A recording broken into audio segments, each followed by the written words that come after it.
go over supplies. You'll need your PDF pattern, which is available to download for free on the website www.madalynne.com. I do want to make a note that all the supplies that I'm going to list here in this episode are on page 7 of your PDF pattern.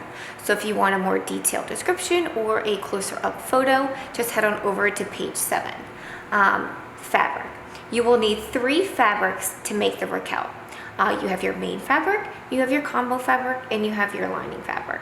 For your main fabric, I suggest using a stretch mesh jersey stretch lace. This pattern was developed to be made with fabrics with 30 to 40% stretch.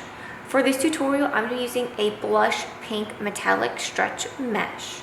For your combo fabric, I suggest using a galloon lace. What's a galloon lace? Galloon lace, same as balloon, but with a G, means that it has a scalloped edge on one or both sides. For your lining fabrics, I suggest using a stretch mesh. Now, stretch mesh comes in several different weights, and each weight has a different level of support. So if you are a size extra small through medium, I would suggest using a regular standard stretch mesh. If you're a large, extra large, 2XL or 3XL, I suggest using a firmer mesh such as a power knit. Now onto the trims that you'll need. You'll need 3 trims. You'll need a picot elastic, which all that means is that there's a picot edge, and this is going to be used to finish the top edges and the bottom band of the Raquel bralette.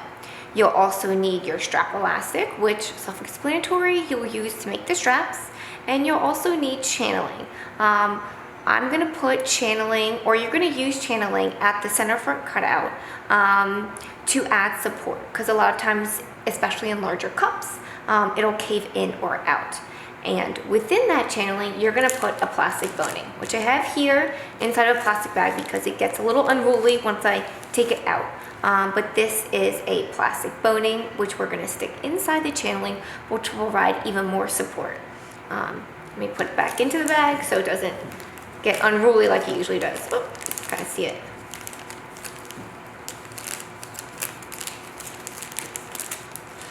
Other hardware that you'll need rings and sliders.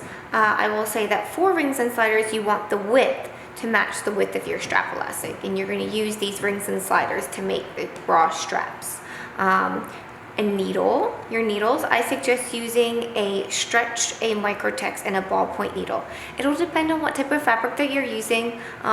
Jerseys usually use a ballpoint needle.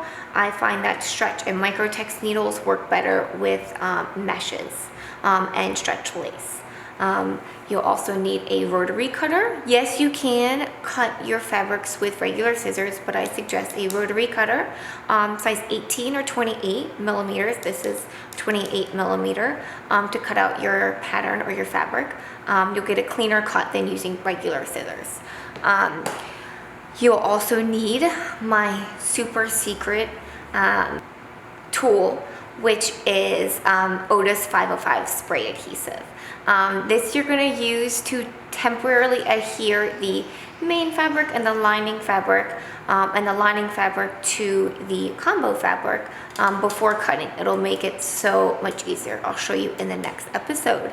Another tool that is not on the supply list, but I highly suggest, are duck-billed scissors. They're also called applique scissors, but when sewing elastic, it'll be very helpful to trim back the fabric after you sew the first pass. You can find these on Amazon. They are a little expensive, but I promise they are well worth the investment.